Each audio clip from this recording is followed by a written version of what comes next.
काळाचा सोसावा वळसा, किती या काळाचा सोसावा वळसा, लागला सैसा पाठोपाठी, लक्ष 84ची करा सोडवन, रिघाया शरण पांडुरंगा,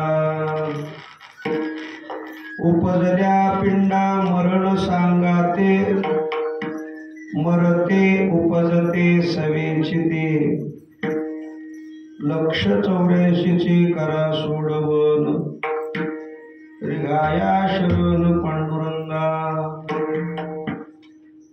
तुका म्हणे माळ गुंतले रहाटी, गाडग्याची सुटी फुटलिया, लक्ष 84चे करा सोडवन, रिघाया शरण पांडुरंगा विठ्ठला।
संजीवयत अखिल शक्तिधरं सदानम्, अन्यावतचषत्वं शरणत्वं गादि, प्राणान्नमो भगवते पुरुषाय तुभ्यं, समचरण सरोजं सान्द्रनीलाम्बुदाभं, जगन्निहितपाणि मण्डना मण्डना, तरुण तुलसी माला कंदरम कंजनेत्रम, सदयदवलहासं विठ्ठलं चिन्तयामि, पंढरीच्या देवळा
किती या काळाचा सोसावा वळसा,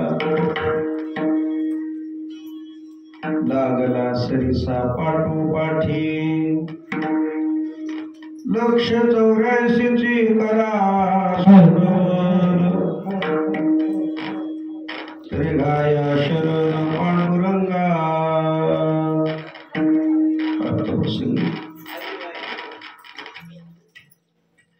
भगवत चिंतना करता घेतलेला अभंग महान भगवत भक्त संत सम्राट देहूकर जगद्गुरु श्री संत तुकाराम महाराज यांचा बहुतेकाच्या परिचयाचा उपदेश प्रकरणातला कार्याला अनुसरून असलेला अभंग आहे. अभंग चिंतनाकरता घेतलेला या अभंगाचा विषय असा आहे, काळ हा प्रत्येकाच्या पाठीमागे आहे. सगळे जीव काळाच्या जबड्यात पडलेले आहेत आणि त्या जीवाला मुक्त होण्याकरता त्यानं देवाला शरण जावं, तुकोबाराचा एवढा हेतू आहे. अरे गाया शरण पांडुरंगा, भगवंताला शरण जा आणि 84 लाख योनीमध्ये जे फेराय ते चुकवायचं असेल तर देवाकडे जावं लागतं. उदाहरण म्हणून या लोकात आलेल्या माणसालाच नाही तर प्रत्येकाच्या पाठीमागं काळ कसा आहे. देव जरी असला तरी ज्याचा जन्म झाला त्याला मृत्यू आहे. उपजल्या पिंडा मरण सांगा ते, पिंड जन्माला आला मरण सोबत आहे. बरं, मेल्यावर तरी मुक्त आहे का? मरते उपजते सवेचिते, मरते मी पुन्हा जन्माला येते, पुन्हा मरते, पुन्हा जन्मते, सर्वच होते हे सगळं. काळ प्रत्येकाच्या पाठीमागे आहे. काय म्हणतात तुकोबाराने? महाराजांनी उदाहरण सांगितलं, रहाट गाडग्याचं उदाहरण दिले. रहाट गाडगं म्हणजे जुन्या काळामध्ये ते विहिरीवर असायचं, मोठं चक्र असायचं. आता राहिलं नाही, मोटर निघालं. त्या चक्राला लाकडं बांधून त्याला गाडगे बांधायचे. मग ते गाडग्याचं ते चक्र फिरू लागलं की खाली गेलेलं गाडगं भरायचं, वर याचं दुसरं भरायचं, असं करत करत वरल्या बाजूला गेले की पुन्हा रिचवायचं. हे सारखं चालू असते, भरायचं रिचवायचं, भरायचं रिचवायचं. हे त्याच्या जीवनातला नित्यक्रम आहे. महाराज म्हणे तुका म्हणे माळ गुंतली रहाटी, त्याला रहाट गाडगं म्हणते. ती माळ असते ती गाडग्याची. भरते पुन्हा रिचवते, भरते पुन्हा रिचवते. मुक्त कधी होते? होते का ते? होत नाही. पण त्याला एक करावं लागते, त्याला गाडग्याला फुटावं लागते. जोपर्यंत ते फुटत नाही तोपर्यंत त्याचं भरणं रिकाम होणं चालूच असते. चालूच आहे ते भरायचं पुन्हा. महाराज गाडग्याची सुटी फुटली या, सुटलं पाहिजे. मग ते कधी सुटत असते त्याचं उदाहरण महाराज म्हणतात, रिघाया शरण पांडुरंगा. कसं हे जन्मते मरते हा जीव, असं एकंदरीत तुकोबाराचा अभंग आहे. आता हे जरा मला जड जाणार आहे, कारण आता जे कीर्तनाची सुरुवात झाली ती नेमकी सोडायची वेळ आहे. कीर्तनजेव्हा टाकले ते आता नेमकं सुटायच्या वेळेतला. आजचा दिवस अत्यंत महत्वाचा आहे. कसा? सगळा बाजारच्या लोकांचा दिवस आहे, कामाचा पिरियड आहे. दिनभोग करता सगळे माणसं आले. असो, या चिंतनाकरता आपण जमलेले सर्व परिचित अपरिचित आप्तेष्ट इष्ट मित्रमंडळी, सगळा परिवार, गावकरी मंडळी, भजनी मंडळ, आप्तेष्ट मंडळी, उत्कृष्ट मृदंग वादक आमचे गोविंद महाराज कोकर्णीकर, रामनाथ महाराज घटंगरेकर, बापराव मामा, सुग्रीव महाराज, या बाजूला आमचे हरणवाडी भजनी मंडळी झाली. बाकी गावात हरणवाडी म्हणलं वेळाला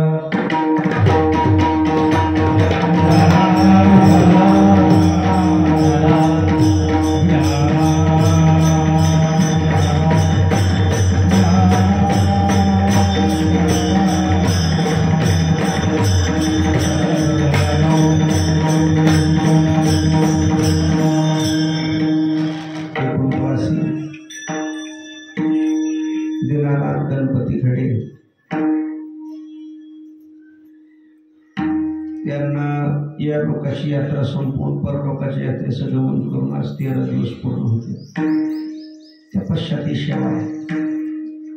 घडे परिवारामधलं हे मोठं दुःख आहे. आजचा प्रसंग वेगळा आहे. आपल्या गावातलं एक व्यक्तिमत्व, आदर्श व्यक्तिमत्व, वारकऱ्यामधला, काकड्यामधला, भजनातला एक माणूस, पाटील तुमचा जोडीदार, जीवलग, नेहमी दोघांची जोड. आजच्या वारीला मात्र ते तुम्हाला दिसणार नाही. आषाढी वारी आली की तो वारीला, कार्तिकी आली की वारीला. सावरगावला सगळ्या माणसाने बघितले. त्याचे एक आदर्श व्यक्तिमत्व होतं महाराज. कधी कोणाबरोबर तक्रार नाही, कधी कोणाबरोबर भांडण नाही. आमच्या चेअरमनची येताना ती चर्चा होती. एवढा समाज मी पहिल्यांदा बघितला त्यांच्या अंत्येष्टीला. खूप समाज होते, खूप लोक. डोंगरवाडीत हा पहिला प्रसंग असेल असं मला वाटतं. माणसं कधी जमतात? माणसं माणसाच्या वागणुकीवर, माणसाच्या गुणावर जमत असते. एक काळाच्या पडद्यात निघून गेली. उडाली पक्षिणी गेली अंतराळी, चित्त बाळा जवळी ठेवून, चित्त बाळा जवळी ठेवूनिया, चित्त बाळा जवळी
अंतराळामध्ये निघून गेले. ते पुन्हा गाठ नाही, भेट नाही. आता पुन्हा नाही असं ठिकाण आहे. एखाद्या वेळेला त्या बाळाला आशा असते, ते बाळ वापस कधी आई येते म्हणून वाट बघत असते घरट्यामध्ये. आकाशात गेलेलं पाखरू एकदा भेटायला तरी येत असतं घरात. पण असा एक पक्षी आहे जीव नावाचा, एकदा या लोकातून निघून गेला पुन्हा येत नाही, पुन्हा येत नाही. आता नाही येणं नाही, जाणं नाही. आता बस गेले म्हणून ऐकले आतापर्यंत, आले म्हणून कोणी ऐकले का? बहुत जण गेले नाही आले.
वापस येत नाही महाराज.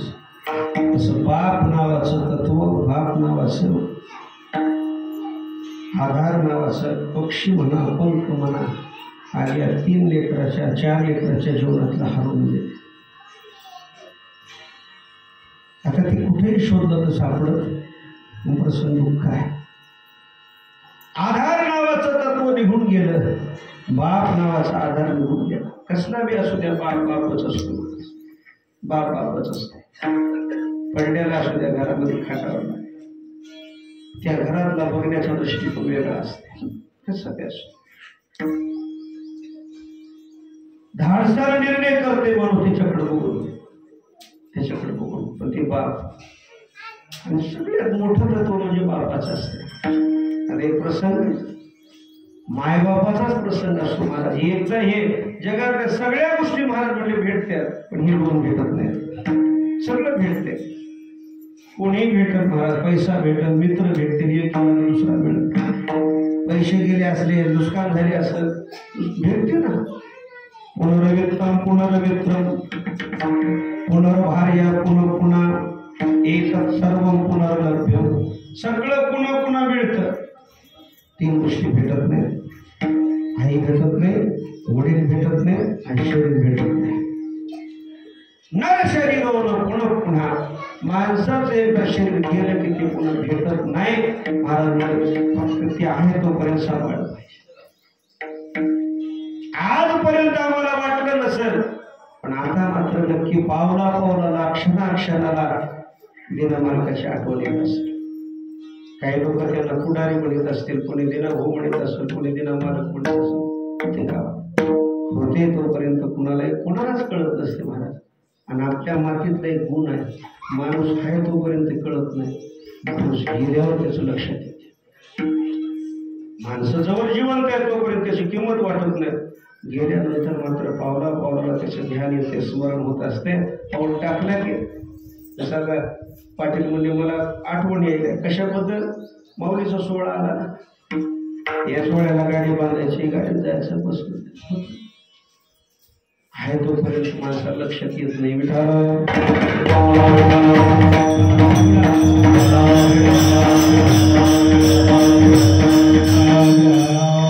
म्हणतात, महाराजांना तोंड भरून गाथ्यात वर्णन केले बापाचं. तोंड भरून वर्णन.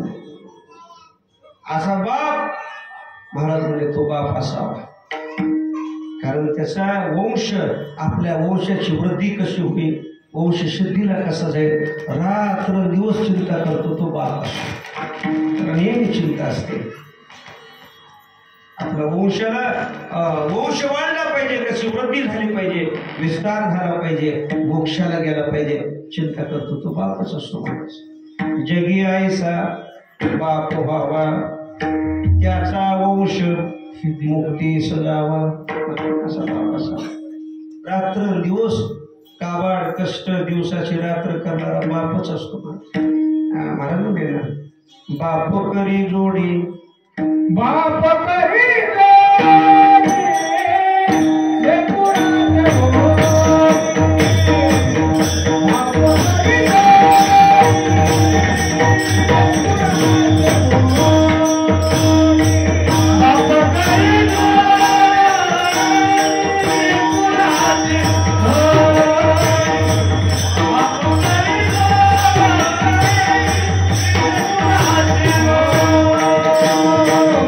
Oh,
बाप करी जोडी लेकराच्या गोडी करता बाप हे सगळं जोडीत असते.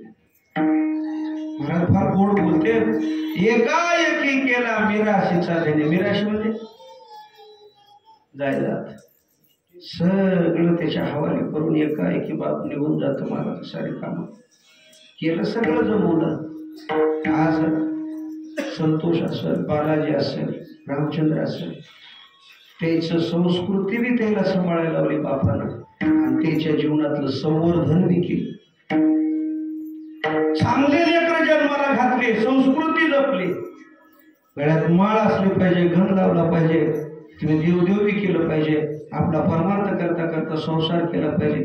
संस्कृती चांगली लावली आणि संवर्धन बी केलं. म्हणा वाढ केली. काय लागते लेकराला ते सगळ्या गोष्टी अनुकूल परिस्थितीत आणून दिल्या. कमी कधीच पडू दिलं नाही, वाढवलं त्याच आणि सगळं त्या लेकराच्या हातामध्ये देऊन आता सुखाचा घास, आनंदाचा घास आता फक्त बसून खायचा होता, बघायचा होता. पण महाराज म्हणले किती या काळाचा सोसावा वळसा. काळ इतका बलवान आहे, विचित्र आहे, कारण तो कोणाला सांगून येत नाही. आणि म्हणून एकाएकी आपली ज्योत आनंदात विलीन केली आणि सगळा त्याग करून निघून गेले.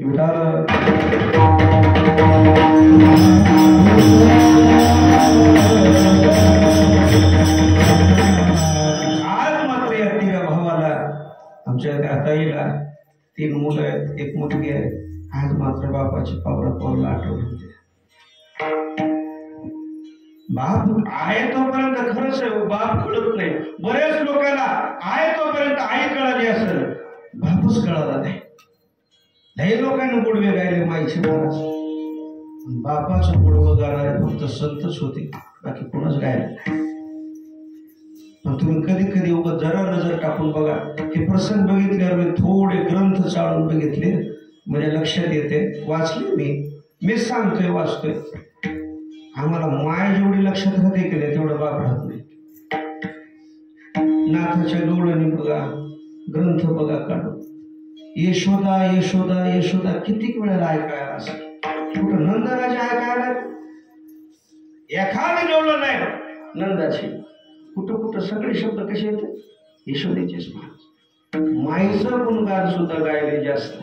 बाप असा अंधारातच राहिला, वरी आलाच नाही. आणि काम तर बापाचंच मोठं आहे. कौशल्या रामप्रभूसाठी अयोध्येमध्ये किती वेळ लढली ह्याचं वर्णन रामायणात आहे. पण त्या रामाकरता दशरथानं काय केलंय हे मात्र रामायणात नाही. विठाला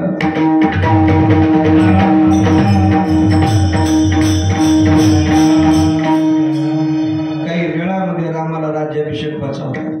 थोडा वेळ शिल्लक होता. बस आजची रात्र होती. एवढी रात्र उलटाने की उद्या सकाळच्या सूर्योदय पाहिला की राम गादीवर बसणार होता सकाळचा सकाळी. आणि मग आदल्या दिवशी रामप्रभू दर्शन करण्याकरता सगळ्याच्या घरी गेले. तेवढा दशरथ आपली आवडती बायको म्हणून काही जवळ बसला होता.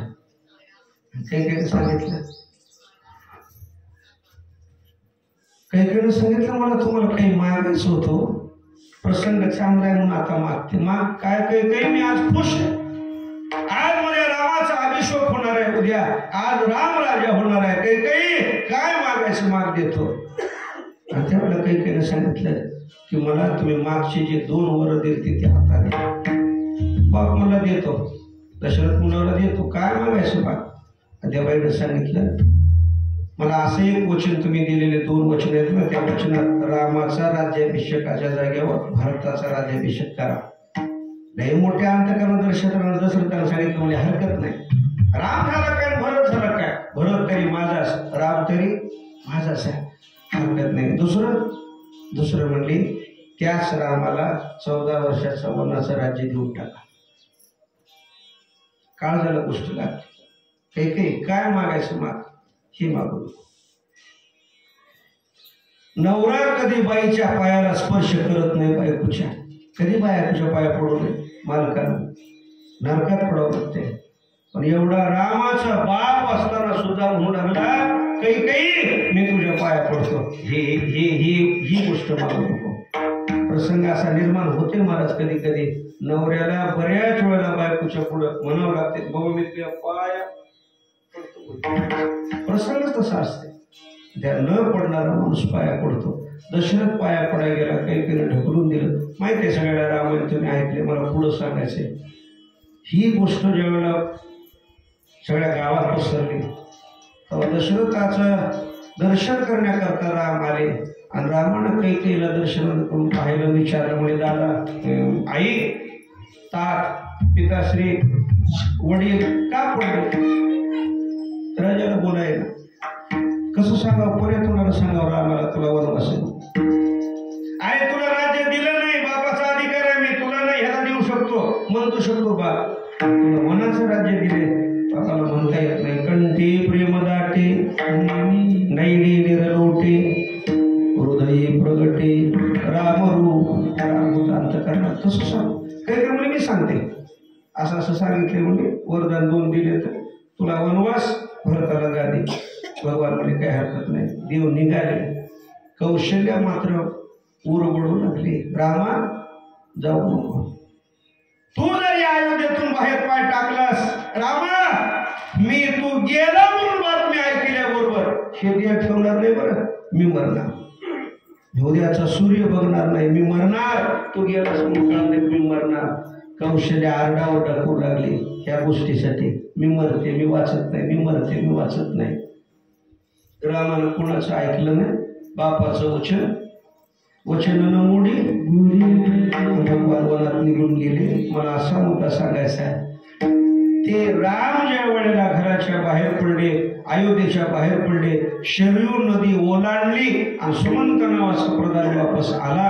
आणि सुमंताला फक्त एकदा दशरथाने विचारलं सुमंता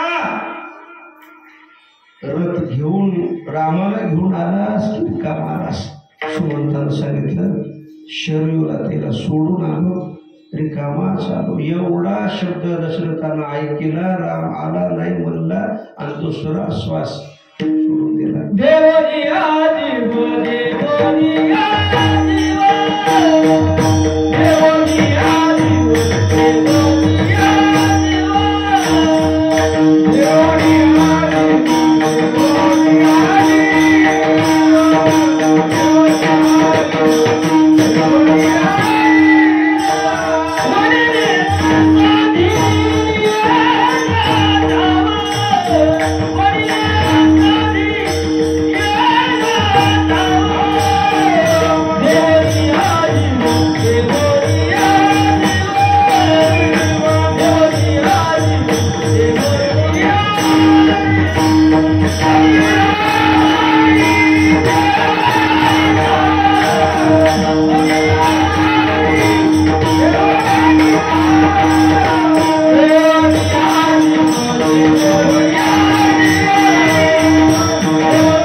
बापानं जीव दिला आणि जी माय राम निघाल्या म्हणू लागली, रामा घराच्या बाहेर पडलास की जीव देते बघ, घराच्या बाहेर पडलास की जीव देते बघ. ती 14 वर्ष असंच म्हणली पण जिवंतच राहिली ती कौशल्या माय. आणि ज्यानं राम आला नाही बातमी कळाल्या देहाचा त्याग केला तो बाप म्हणजे दशरथ पिता.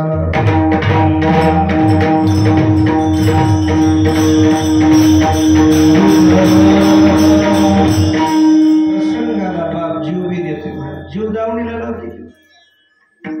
कित्येक असे बाप आहेत की आपल्या लेकराचं भलं भाऊ म्हणून लोकांच्या दावण्या नोकऱ्या केल्या, शेणाची टोपली उचलले नाही ते काम केले लेकरासाठी.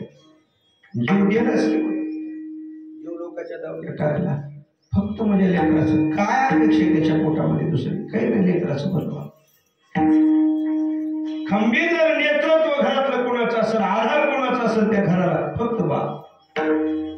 वाटत असेल आपल्याला आई काहीच करीत नाही, आई फक्त प्रेम जास्त आहे मला मान्य आहे त्याच्या बाबतीत, आपण काही त्याच्या विरोधातला माणूस नाही. माईपेक्षा मला असं वाटतं काकांवर प्रेम बापाचं असतं. आणखी उदाहरण सांगतो बघा, तेच चला महाभारताकडे या. देव जन्माला आले, नुसती देव की म्हणू लागली. आता कंसाला कळल्यावर कसं होईल, आता कंसाला कळल्यावर कसं होईल, उठा कसं बसलो तुम्हाला कळाले का नाही, सोडा ती मिठी, सोडा की उठा की, हो सोडा मिठी, लपवा जगजेठी झणी कंसाची माझ्या बाळा उठा की, हो उठा की, का बसला गुडघ्या मिठी घालून, कामात येऊ करायला उठा की. माय म्हणू लागली. वसुदेव विचार करू लागला, बाहेर पाऊस चालू आहे, विजा कडकडाल्या, म्हणले मला नेऊन सोड तिकडं, पण दोन्ही थड्या नदी दुथडी वाहून झाल्या. कसं जा नदी भरल्या एक यमुना भरून झाल्या, तरी बापानं तेवढे अंतःकरणाचं निबर केलं, लेकरू डोसक्यावर घेतलं. तुम्हाला माहित आहे सगळा इतिहास. आणि वसुदेव तेवढ्या पाण्यात नदीच्या पुरात जीव गेला बेहत्तर, पाणी छातीला आलं, कंठाला आलं, नाका तोंडात घुसायची वेळ आली तरी महाग सरकारला नाही तू बाप विटाला.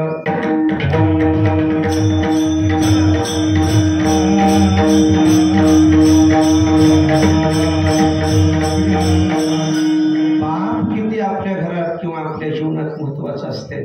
2 महाभारतानं रामायण आपल्या समोर उदाहरण ठेवलं. काही लोक मला म्हणले महाराज तुम्ही त्याच्यातल्या ग्रंथातलं लय दिवसाचं सांगा, आताच बघा की, आताही बघा, आताही बाप जे करते ना महाराज आईला करता येत नाही, बाबाकडे जे करतात ते नाही. लेकरू मांडीवर घ्यावं, दवाखान्यात जायची वेळ असो, पैसे नसो, माय नुसतं मांडीवर घेऊन बसते. बघा ताप आलाय कसं करा बघा की, पण पैशा करता ह्याच्याकडे त्याच्याकडे, त्या माणसाच्या दादा त्या माझ्या दादा त्या साहेबाच्या पाया पडत्या पाया, बापच असते. फक्त माझ्या लेकराला बरं नाही म्हणून इतकंच करू शकते, पुढचे काम बाप असते. ज्ञानोबा का जवळ आला माऊलीचा. माऊलीला कोणी जगू देत नव्हतं. विठ्ठल पंतावर त्रास होता, 4 लेकरं होते पण भिक्षा मागू देत नव्हतं.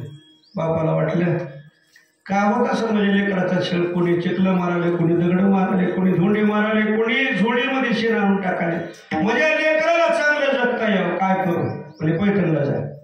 गेले पैठणला, शुद्धीपत्र आणा म्हणले, तुमच्या गावात तुमच्या लेकराला गावात ठेवून देतं.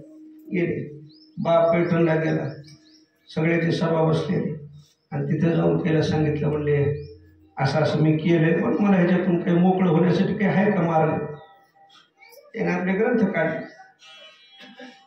म्हणजे संन्यास घेऊन पुन्हा संसार करणाऱ्या माणसाला मार्गच नाही. काही असं बघा की ह्याच्यावर एकच मार्ग आहे, कोणता